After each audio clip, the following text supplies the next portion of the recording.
Quiero darle la más cordial bienvenida a Gonzalo Mendieta. ¿Cómo te va? Don Mario, qué gusto. Doctor. Don Francesco Sedetti.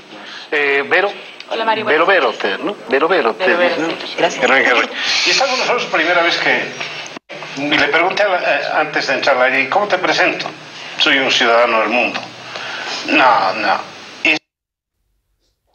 Es un tuitero, realmente yo sigo tus tweets y digo, guau. ¿Qué ha pasado acá? Sí, ¿qué ha pasado aquí? ¿Cómo estás? Bien, que es uno de los pocos organismos internacionales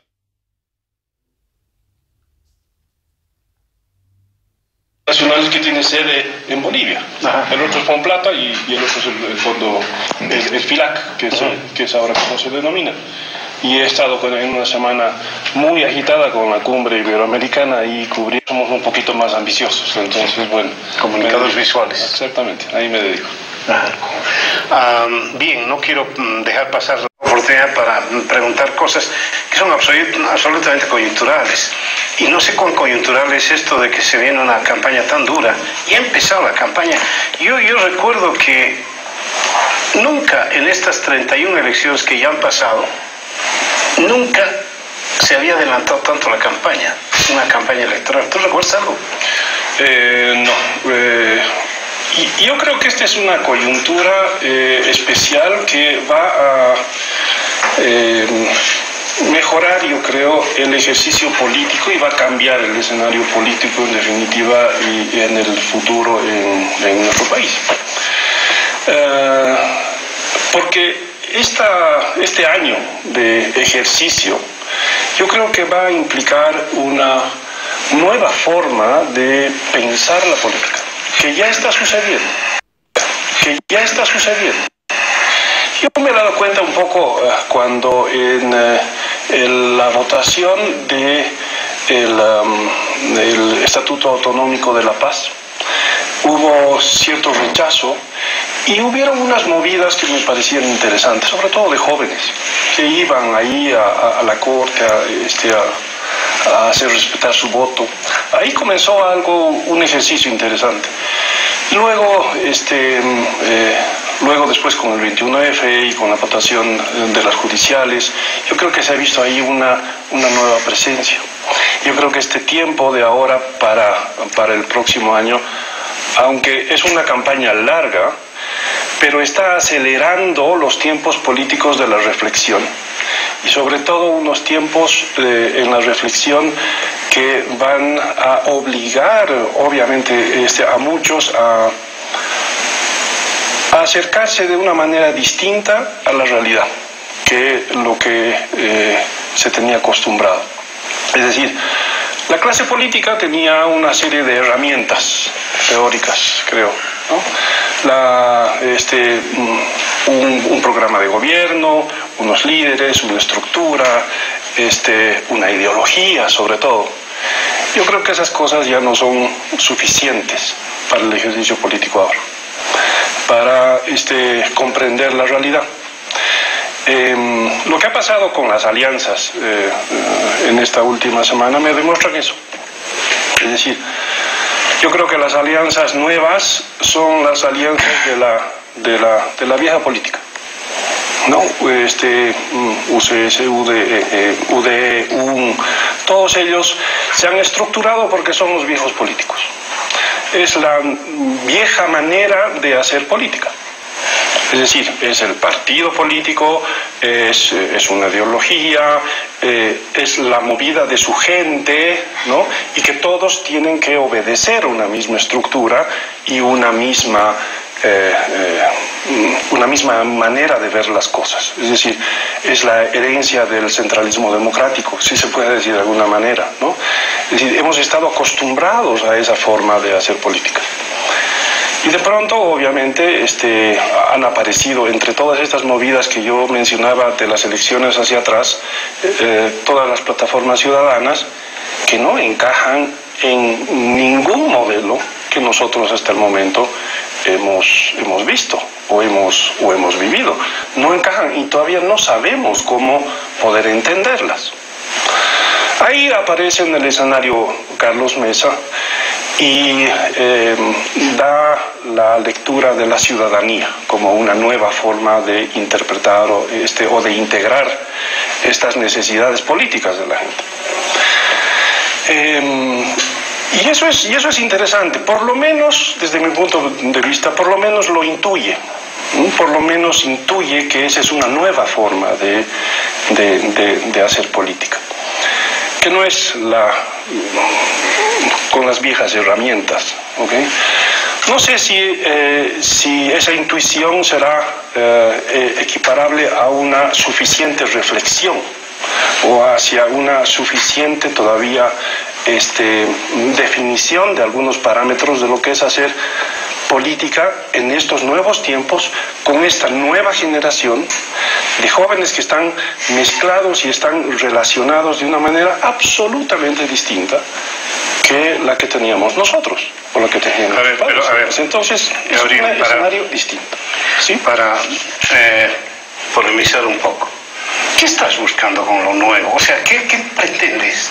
Es decir, ¿es la vieja política? Sí, me imagino que la República de Platón ya hablaba de estas cosas. Bien, estoy exagerando. Pero partidos políticos, la señora May en Inglaterra en este instante está peleando en una estructura política que viene de muchos siglos, en su posición sobre el Brexit. Y la señora Merkel está en el mismo contexto político, para hablarte de dos países, de haber renunciado hace poco. Dice que no va a volver a un mandato. El que ha cambiado algo ha sido en Rusia han cambiado algo, por suerte. Pero yo, cuando alguien me habla de la vieja política, no veo de qué otra manera se puede hacer más allá de la comunicación. Obviamente, hace 1980, me imagino, la elección del Congreso del 80, pues no había redes sociales, no había internet, no había todo, pero ¿qué cambió y qué debería cambiar? No entiendo nada, no entiendo esa parte que debería cambiar. Bien, yo creo que nadie lo sabe. Yo creo que eso es difícil todavía prever, porque las dinámicas hoy son muy complejas y muy rápidas. Lo que está sucediendo en Europa a nosotros no nos toca, no nos llega, no es que no nos interese. Y si nos llega muy poquito, es decir, nos llegan los estertores de lo que sucede ahí. Pero no llega a otra cosa más. Es decir, hace poco uno de los altos capos del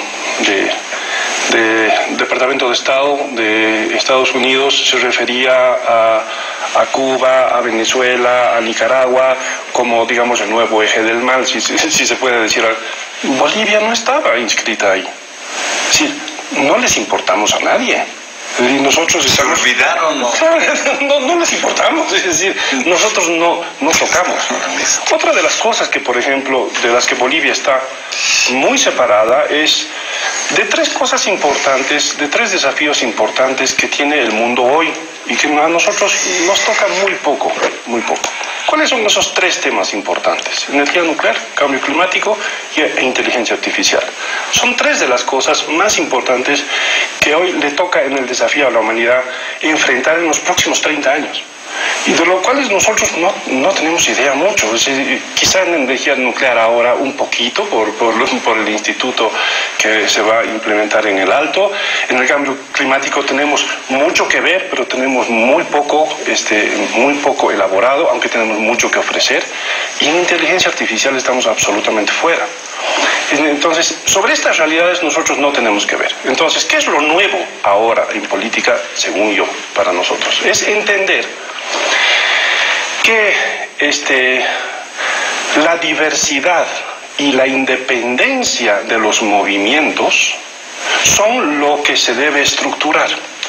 Ya no se puede estructurar bajo un mismo mando y bajo una misma visión o bajo un mismo liderazgo. Lo que hay que respetar es esa diversidad de actores que hay en la sociedad. Eso es lo que va a garantizar poco a poco la reconstrucción de una institucionalidad política. Y yo creo que además de la reconstrucción de una nueva manera de hacer política, porque es entender que esos varios actores casi individuales o casi de grupos pequeños tienen algo que decir. Porque antes los grupos, es decir, para ser alguien en la política tenías que meterte a un grupo, a una corporación muy grande para tener una voz colectiva. Entonces, la estructura de por ejemplo, de los movimientos sociales, de los partidos políticos, de los sindicatos, eso ya no es suficiente como para poder ejercer política. ¿Por qué? Porque las individualidades y las diversidades son ahora muy potentes y tienen una propia voz. Y eso es algo que los políticos o la clase política todavía no ha podido entender, todavía no ha podido incorporar dentro de su lenguaje y todavía no ha podido dar una respuesta ante esa necesidad. Ahora tenemos un año en el que estamos... Es muy grave, perdón. ¿Sí? Es muy grave lo que me dice, porque en realidad hay tantas voces. Así es. ¿Y por qué tendríamos que escuchar? ¿Por qué un político tendría que escuchar? Ok, muy lindo el discurso, es decir, ok, vamos a escuchar a 2 millones de voces, ahora 3 millones de voces. ¿Sirve? No, eso es impracticable. ¿O alguien piensa que sí? A ver, no le dejen hablar solo a Guillermo. Cada cambio tecnológico ha supuesto un cambio en la forma de hacer política, digamos. Las grandes transmisiones radiales de Franklin Delano Roosevelt y en Bolivia la existencia de la radio después de la guerra del Chaco, Radio Nacional, Radio Imani, la televisión, digamos, y lo caro que ha sido hacer política durante, digamos, el apogeo de la televisión. El descubrimiento de las campañas negativas, digamos, en Bolivia el año 89 como un año fundacional en el que se descubre un nuevo modo de hacer política sistemática, digamos, a partir de spots televisivos. Yo creo que algo que está ocurriendo ahora que es novedoso es que la televisión deja de ser el principal medio de difusión política, o por lo menos no el único. Yo creo que hay está abandonando ese monopolio a pesar de la influencia que aún tiene en nuestra sociedad, y creo que esa es una forma de ver cómo encarar. Yo encuentro mucho discurso acerca de los jóvenes, pero a ratos me parece que es un discurso más por ignorancia, por defecto. O sea, ¿qué será lo que piensan? ¿Será que piensan tan distinto? Y en general no veo tanto individualismo, quizás sí, digamos, se denota en las redes sociales, pero veo también una vida intensamente tribal en las redes sociales, ¿no? O sea, las tendencias, el adherirse, las opiniones casi encajadas. Yo creo que eso muestra también el deseo de pertenecer a una colectividad también, claro, en la que, aunque sea virtual, pero en la que te identifiques. Uno ve, de hecho, las discusiones en las redes sociales pocas veces llevan a alguna conclusión que ilumine a ambas partes. Pero sí, yo creo que estamos ante la emergencia de una posibilidad de hacer política por medios incluso más baratos de los que se hizo. Antes la televisión había sustituido a los parlamentos. O sea, la emergencia de líderes de la comunicación hacia la política no es un asunto solamente boliviano. Pienso en Pablo Iglesias y Podemos en España, y uno ve a partir de la invitación a platos televisivos y de programas como los que ellos hacían.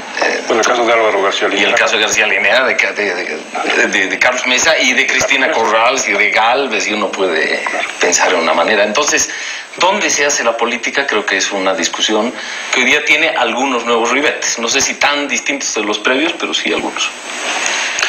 Tú decías que hay una campaña electoral prematura. Estás pensando que ha empezado en estos días, pero nos olvidamos que ha empezado en el 2015, cuando se llamó al referéndum para poder elegir al presidente Evo Morales.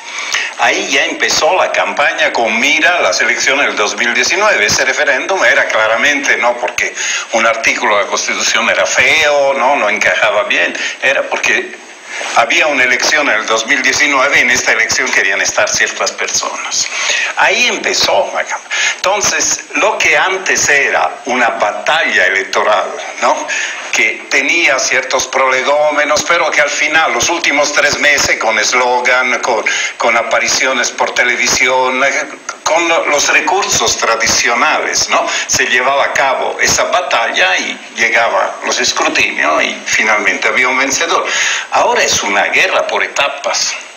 Es una guerra que empieza con el referéndum y el resultado de esa primera batalla es lo que condiciona también las otras batallas en ese momento. Y esas batallas ahora todo campo. Las guerras antiguas eran entre soldados, ¿no? Soldados de un lado, soldados del otro, se mataban, los civiles seguían trabajando, produciendo, haciendo. Claro, tenían que pagar más impuestos, tenían que ayudar a su país en guerra, tenían que hacer austeridad, sacrificio, pero no morían. La Segunda Guerra Mundial ha cambiado, ¿no? Que ahora ya bombardear la ciudad con civiles o lanzar una bomba sobre Hiroshima significa matar decenas, si no cientos de miles de personas que nada tienen que ver, ¿no?, con esa guerra. Bueno, esto muestra cómo se va diversificando, cómo se va ampliando. Cuando era pequeño yo me acuerdo que la campaña electoral se hacía en la plaza del pueblo. Llegaban los oradores, uno del Partido Comunista, otro del Partido Demócrata. Garibaldi. No, todavía no había aparecido. Pero de mala gana, porque como tú dices, esa nueva manera de hacer política hasta un cierto punto es incompatible con la manera antigua de donde salen los cuadros, hay que hacer escuelas de formación, hay que tener documentos. Inclusive yo me atrevo a decir que la campaña electoral no va a ser sobre programas. Ha cambiado tanto, esta es la persona. Ahora, ¿qué hará? Esa es la pregunta que viene después. ¿Te acuerdas? En el programa pasado hablamos de la batalla de Waterloo y después de la restauración en Europa. A discutir cómo repartir Polonia o qué hacer con Alsacia y Lorena después de la Primera Guerra Mundial. Es decir, hay un Napoleón y hay un Wellington y tienen que decidir quién va a gobernar. No, está a favor de esa persona, no está en contra de la otra persona. Esta polarización es lo nuevo, me parece. Y en eso las redes sociales están contribuyendo. Y la batalla se va a dar. Yo he estado viendo en las redes últimamente grupos de personas que estaban realmente enfrascados en una discusión sobre si algunos decían que Levitian a unos señores equivocados o no, ese es su asunto, pero ha habido tal discusión en las redes sociales de gente que no tenía vela en el entierro. No, de todo. Berito, ¿qué dices? Es un poco lo que contaba Gonzalo.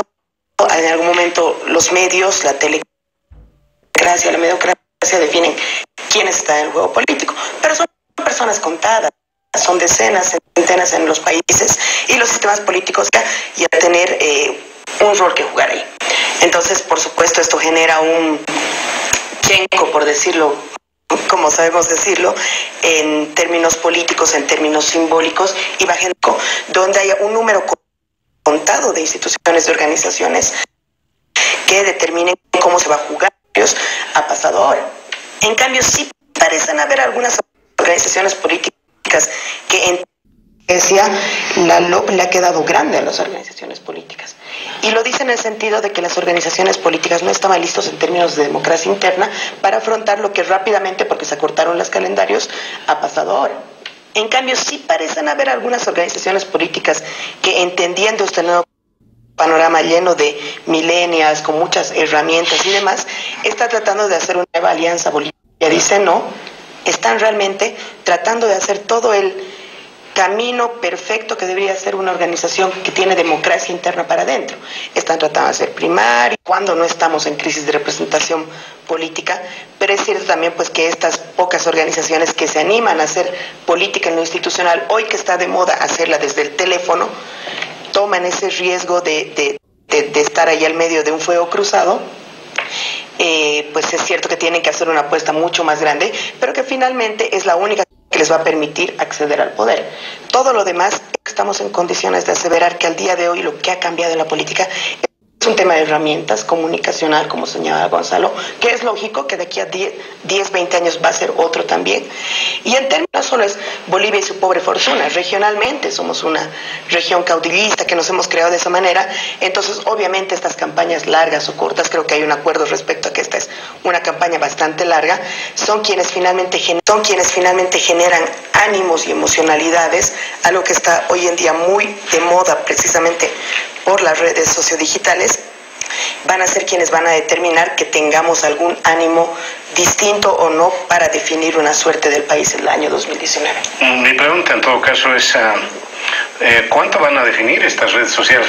Ya lo han hecho. Se queja amargamente la señora Clinton que las redes sociales tuvieron, pero es Estados Unidos, un país que tiene muchísima más posibilidad de que la gente entre a Internet. En México ha ocurrido algo. ¿Podrá definir las redes sociales la elección en Bolivia? Yo creo que es, en general, no son las redes sociales como instrumento solamente. Yo creo que es la nueva forma en que la sociedad se organiza y se integra a las ideas. ¿Okay? Por ejemplo, hoy ya no es necesario convocar a masas de gente. Es decir, cuando antes venía en una negociación partidaria, imaginémonos, ¿no es cierto? Este es el candidato principal, ¿no?, que nos va a representar. Tú eres representante de un gremio A, tú de una asociación B, tú de un clan Z, yo con mis amigos. Y cada cual dice, yo traigo detrás de mí 100.000, tú 200.000, tú 20.000, yo apenas 5. Esa era la representatividad política en nuestro país. Una representatividad gremial, una representatividad de colectivos más o menos. Más. Sí, claro. No, pero en general, no es el MNR, digamos. No, y del MNR y de todos los partidos. Es decir, aquí uno venía a negociar. Yo pues tengo apoyo. ¿Vos quién eres? ¿Vos a quién representas? ¿Verdad? Esa era la manera de poder 50.000 vecinos que lo van a apoyar. Entonces, por lo tanto, yo tengo que estar en su lista. Eso ya no es suficiente. Eso se define de cómo se sale de este entuerto, le llamo entuerto, luego los mensajes. No se necesitan esas estructuras antiguas de masas de gente ¿para qué? Para ideologizar o para repartir información.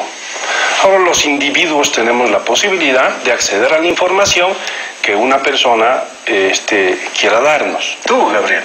Pero alguien que no, ¿quién? Es decir, ¿cuántos somos los usuarios de Internet en Bolivia y cuántos tenemos acceso al Facebook? No, eso no es verdad. Es decir, estamos con más o menos de unos 3 millones. Entonces, eso es suficiente como para que las cosas se expandan y lleguen a las personas. Hace 10 años te podía decir eso, pero ahora estamos en una irrupción tecnológica absolutamente distinta, lo cual además demuestra que haya pues estos fenómenos políticos sociales de la ciudadanía en las que se expresan de una manera distinta. Ahora, antes se necesitaban esas estructuras para repartir la ideología, para cubrir esos, ¿no? Y para convencer. Hoy no. Hoy lo que necesita es lo que hace por lo que ha hecho Carlos, que ha inaugurado, digamos, esta etapa política, ha puesto un video en el Facebook y eso sería suficiente, ¿verdad? Eso ha tenido, por ejemplo, con lo que hubo con algún problema, que él salió a defender su posición en el YouTube, hubieron 5.000 suscriptores en media hora, 90.000 reproducciones en un día. Es decir, eso llega a mucho tiempo, eso llega a mucha gente. Es decir, la comunicación de las ideas hoy tiene otra dinámica, completamente distinta. Entonces, ya no son necesarias esas estructuras en las que tú necesitabas replicar las ideas. Las ideas ahora se replican solas. Ahora, los líderes que puedan entender ese tipo de situaciones, no solamente por el nuevo acceso tecnológico, sino porque uno tiene un debate con la sociedad permanente. Antes no tenías debate. Entonces antes era muy fácil poder convencer a alguien acerca de algo. Ahora ya no, pues.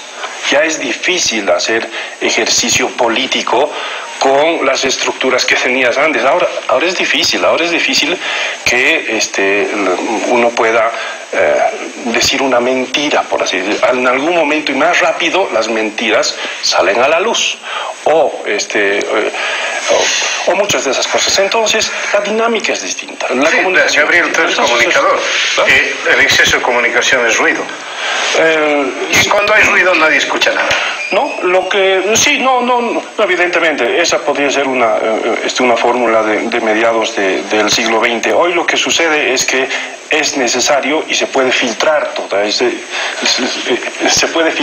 ese ruido, no solamente a través de la tecnología, sino a través de las ideas. Yo trato de entender lo que estás diciendo.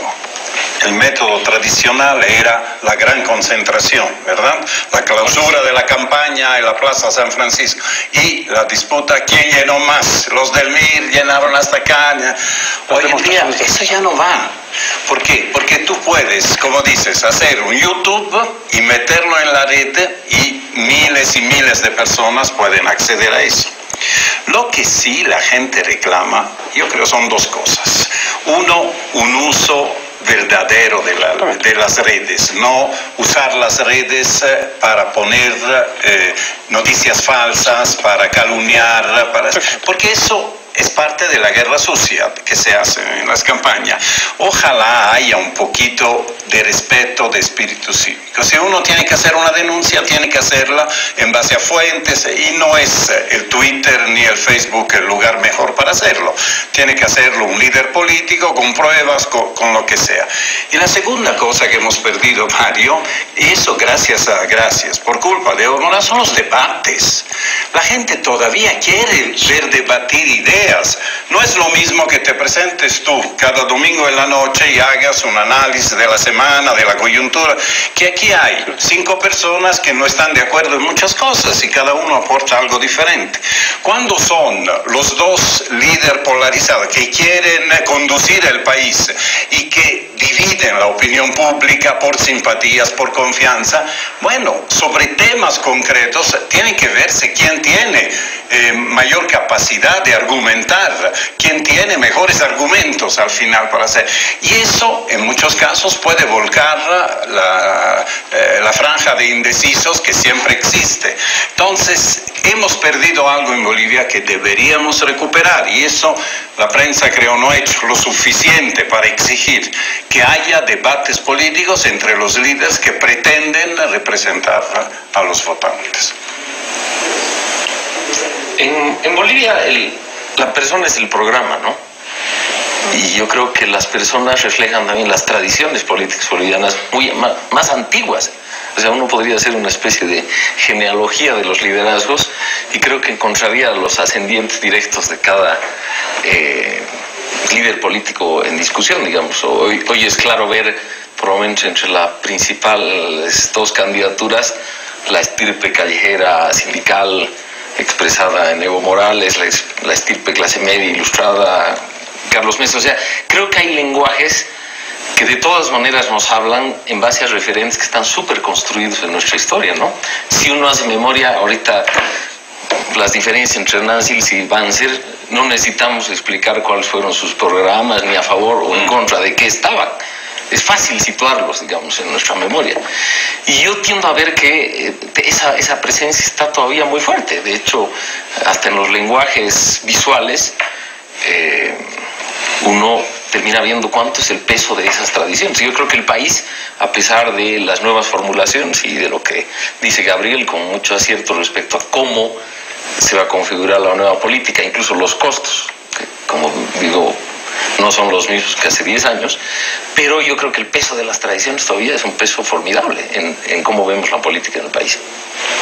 Sí, Si me permiten, yo no estoy de acuerdo con lo que dice Gabriel, no estoy tan segura de que esta visión idealista, que sí fue parte de esta corriente cuando ingresaron las redes sociodigitales a la vida política, nos llevó a muchos a pensar que obviamente tenías ahí solamente el camino hacia la gran deliberación democrática y el espacio público digital y el ingreso finalmente de todos, y entonces este Ágora Digital iba a poder materializar el sueño democrático. Yo creo que nos hemos ido dando cuenta con el tiempo de que lo que ocurre ahí es tan humano como somos nosotros nomás, y en el caso boliviano pasa exactamente lo mismo. Somos caudillistas. ¿Cuándo nos ha importado la deliberación democrática informada? Esas siempre han sido las excepciones, no ha sido la norma de la ciudadanía, y eso simplemente se está trasladando de escenario. Por eso es que yo hablo un poco de herramientas. Sí creo que se han cambiado algunas formas de hacer política, pero creo que todavía está dentro de una interrogante muy grande y muy compleja que probablemente podamos dilucidar después del 2019, porque efectivamente, y estoy segura que el año 2019 vamos a salir con grandes titulares y resultados de que, a reserva de cómo vaya a ser el resultado, las redes sociodigitales ya el 2016 han ingresado a incidir dentro de un resultado. Este año, el próximo año seguramente va a ser una cuestión definitiva, pero yo no estoy tan segura de que las formas democráticas hayan cambiado tanto. Sí creo que siempre va a incidir que somos un país con poca conectividad. No estoy segura del dato, pero de los 3 millones de usuarios e usuarias que hablaba en Facebook Gabriel, yo creo que estamos hablando de unos 6 millones, si mal no recuerdo el dato de la última encuesta de la GTEC, pero a reserva de ello estamos hablando aún de una mitad de la población, y una mitad que ya se ha comprobado en los estudios que tiene que ver con que a veces tienes más de una cuenta, etcétera. Entonces realmente no estás hablando pues de un ingreso de la ciudadanía en su totalidad a las redes sociodigitales, a reserva de que hoy en día sí la telefonía digital ha marcado que podamos hacerlo. Pero yo creo que tiene que ver con las herramientas, y creo que hay que aterrizar bastante y recordar, no idealizarnos tanto, pues, o sea, finalmente somos la sociedad que tiene las mismas prácticas políticas que hace mucho tiempo, que no las hemos podido superar y mejorar por X o Z motivos. Las redes sociodigitales debieran ser una oportunidad para ello, no lo están siendo a primera vista, pero luego para hacer los análisis políticos creo que hay que entender bastante, y yo soy muy defensora de eso, de que estas instituciones, estas organizaciones políticas tienen pues espacios de territorialidad, que es al final del día esta movilización, estas campañas, estas caravanas, este boca a boca, estas reuniones en juntas vecinales, en comités de vecinos, en cualquiera sea el formato comunitario, terminan definiendo eso. No es una casualidad, y lo hemos hablado en esta mesa, Mario. Yo un día te decía, cuando estaba todavía en preámbulo la candidatura de Carlos Mesa, tú me decías, ¿por qué es importante la palabra ciudadanía cuando hablamos de las plataformas ciudadanas?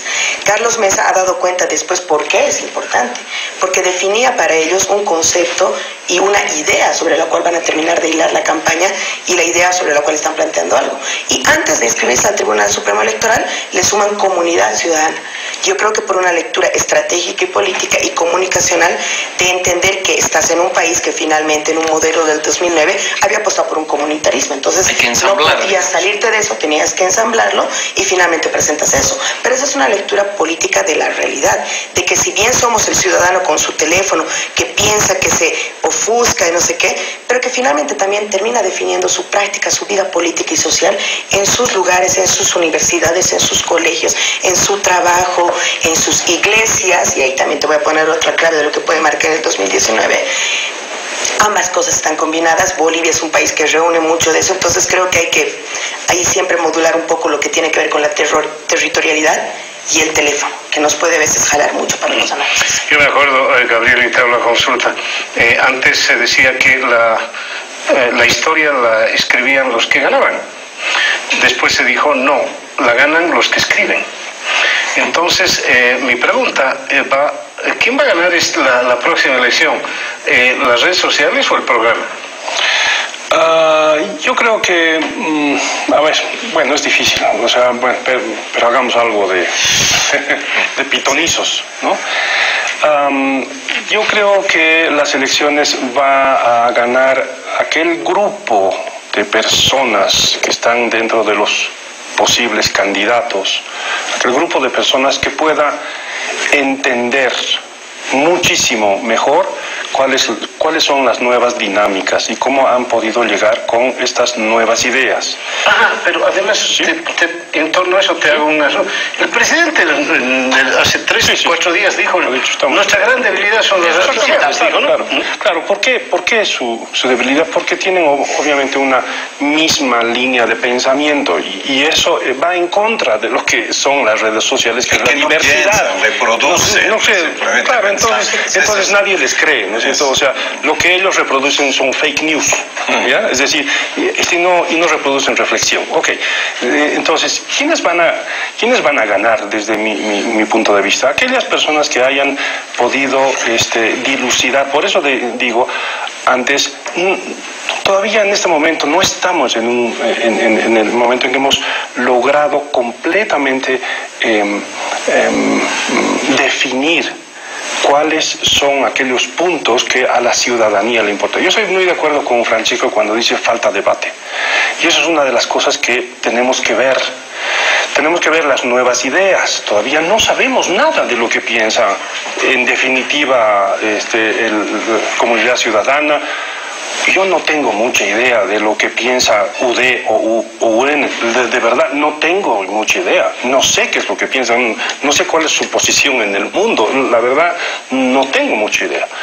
Entonces, yo creo que poco a poco van a ir ganando campo aquellas ideas, ¿no? Y no solamente aquellos hombres, sino aquellas ideas que vayan incorporando esta diversidad de lo que yo hablaba. Es decir, me imagino una gran concentración en San Francisco en las que no hay banderas rojas o amarillas o verdes solamente, ¿ya? Me imagino una enorme variedad de colores que hacen parte de unas ideas más o menos básicas o generales, que puedan llamar, pero ideas así muy definidas como, por ejemplo, no sé, federalismo, ¿ok? No creo que la gran mayoría de Bolivia esté por ello. Yo creo por eso es que el cambio es precisamente de pasar de una ideología cerrada a una doctrina, a unos principios generales. ¿Qué principios serán esos?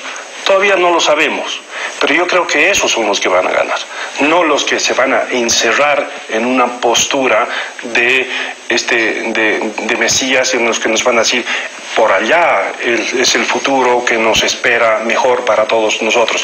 Esa no es la idea, porque ya nadie se la cree. Es decir, esa es parte de la reflexión que tenemos hoy. ¿Okay? Entonces, esas personas que puedan, o ese grupo de personas que puedan dilucidar claramente cuáles van a ser esos principios generales en los que cada uno de estos grupos tiene su presencia y tiene la libertad de estar y tiene la voluntad de estar. O sea, van a estar por una voluntad propia, no porque a través de la prebenda, a través de que en la marcha les regales una camisetita o una gorrita, van a estar, sino porque van a estar debatiendo acá. Entonces, ese es distinto también, ese es un ejercicio distinto. ¿Se puede, a ver, abogado, ¿se puede legislar eso? Creo que no. Yo no sé, como alguien preguntó, un viejo estadista boliviano siempre preguntaba cuando le proponían un proyecto de ley, ¿y se puede cumplir? ¿Pero por qué quieres más Estado para eso? Fue una pregunta nada más. Maliciosa. Pero yo, volviendo a la memoria, ¿qué recordamos de las campañas como oposición? Yo, por ejemplo, creo que la Cholita Marina y el Somos Más del 2005 hicieron por el MAS, digamos, un trabajo proselitista recontrapotente. O sea, frente a lo que te acuerdas musicalmente de la campaña de Tuto de Samuel del 2005. En cambio, en el otro yo creo que había una potencia que iba con el mensaje. Y si no sé, si vamos más atrás, Mi General, la marcha del MIR. Marchemos Ya, del MIR, y en la época radial, digamos, los jingles siempre del MNR, Vivo el Movimiento, hasta ahora. Digamos, pongamos al país en movimiento. No, pero antes de eso siempre la canción siempre Vivo el Movimiento, Gloria Villarroel, que es, digamos, típico de una época radial.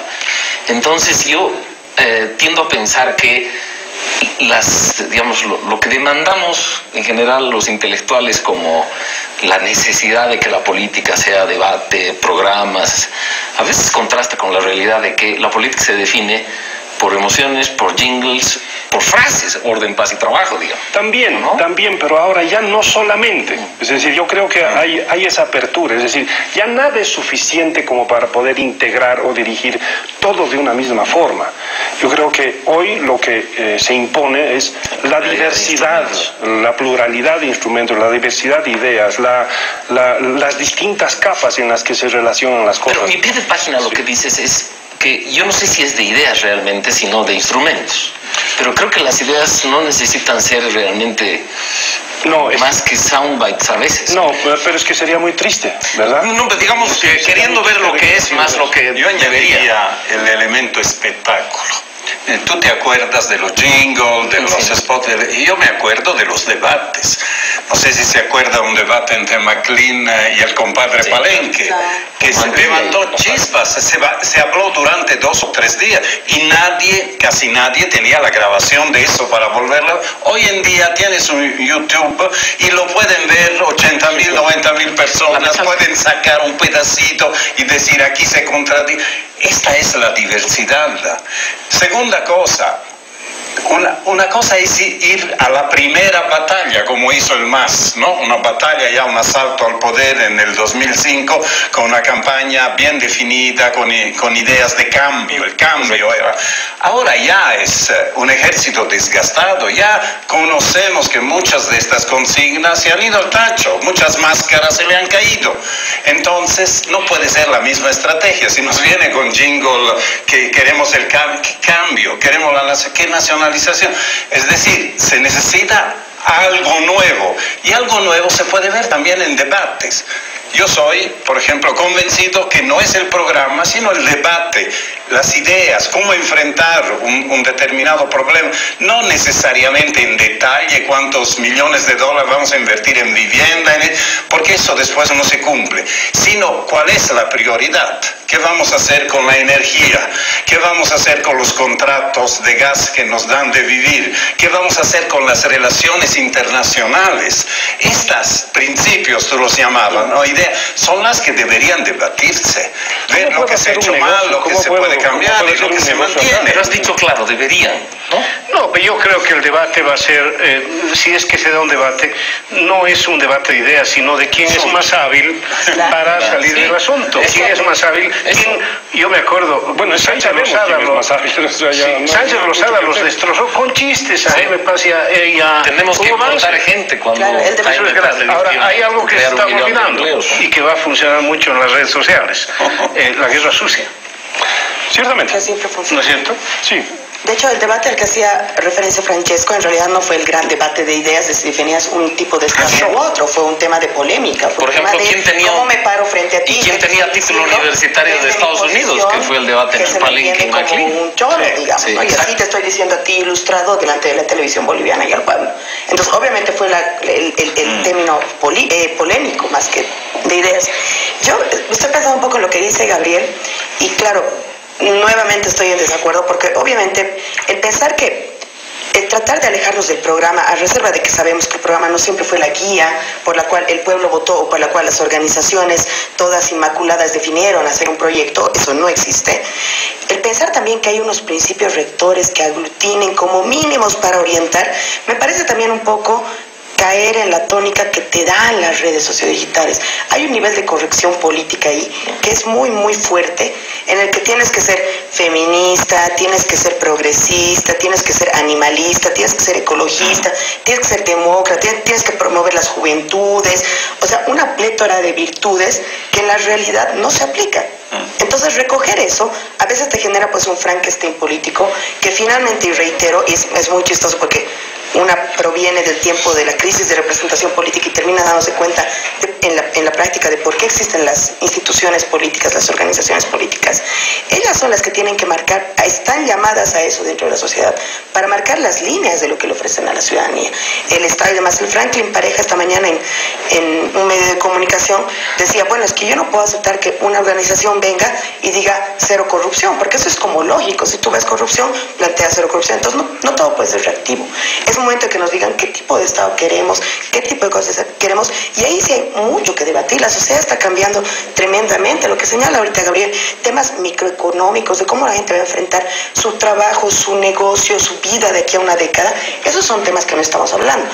Tenemos un largo año por delante, espero que lo podamos hablar, pero yo estoy segura de que tiene, pues nomás, aunque sea de manera testimonial, pero por lo menos para cobrar facturas, tiene que haber un programa que defina a qué te estás metiendo, porque tú cuando apoyas algo, yo sé que hay mucha gente en redes que no va a querer apoyar una cosa u otra. El caso de Víctor Hugo Cárdenas es súper emblemático, todo el mundo dice, demócrata, defiende el 21F, voy con él, es indígena, ilustrado, no sé qué, sale con una cosa que obviamente va en contra de toda corriente progresista, y es como que me caíste, me defraudaste, no voy contigo. Mucho de eso va a pasar con el tiempo, y está bueno también que se pongan las posiciones políticas sobre la mesa sin prejuicios, sin sonrojarse, porque también de eso se trata. Vamos a entrar a una campaña política, finalmente pondremos pues las cosas sobre la mesa como país. Con un elemento adicional, ¿no? Ahora todo se guarda.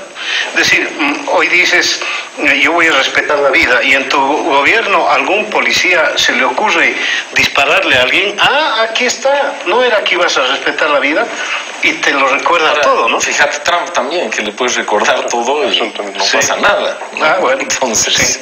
Ese es el spot del Tribunal Supremo Electoral que dice, si votan así va a suceder esto, si votan así va a suceder esto. Ahora dice, no, el spot no significa nada, pero era para siempre hay respuesta, gente. siempre hay respuesta para esas cosas, ¿no? Así que la conclusión es que no hay conclusión. Hay que ser creativos. A ver... ¿Qué tengo? ¿2 minutos más? 1 minuto tengo. A ver, dale, Gabriel. Yo creo que quienes puedan concretar las ideas sobre, no grandes temas, sino sobre quién me garantiza que el día de mañana yo pueda hacer una empresa y cómo la voy a hacer. Trabajo, es eso. ¿No es cierto? ¿Cómo voy a generar este empleo? ¿Cómo voy a enfrentar la parte de los impuestos? ¿Cómo voy a definir la parte del comercio exterior? ¿Cómo voy a definir lo de la energía? ¿Cómo voy a enfrentar? ¿Qué vocación le voy a dar a Bolivia a partir de los próximos años? Es decir, si va a ser un país turístico, si va a ser un país agroindustrial, que tenemos gran potencial en alimentos, etcétera, etcétera, etcétera. Son esos temas, yo creo que a la ciudadanía le importa y puede debatir y puede aportar. Entonces, yo creo que son esos principios, es decir, debatamos sobre las cosas concretas. Ese es un principio. Ese es un principio básico. Entonces yo creo que, no sé, todavía hay mucho que hacer. En un año quizá nos veamos y podamos retomar y ver y evaluar qué tipo de situaciones nuevas se han dado en la política boliviana. En un año ya tendremos una primera vuelta hecha ya, ¿no? Gabriel, te agradezco mucho. Gracias. Realmente por haber venido. Dedito como siempre. Gracias. Con su Mendieta, don Francesco Sarati, a Tejo Murillo en la producción. A ustedes por habernos seguido como siempre. Será hasta el próximo domingo.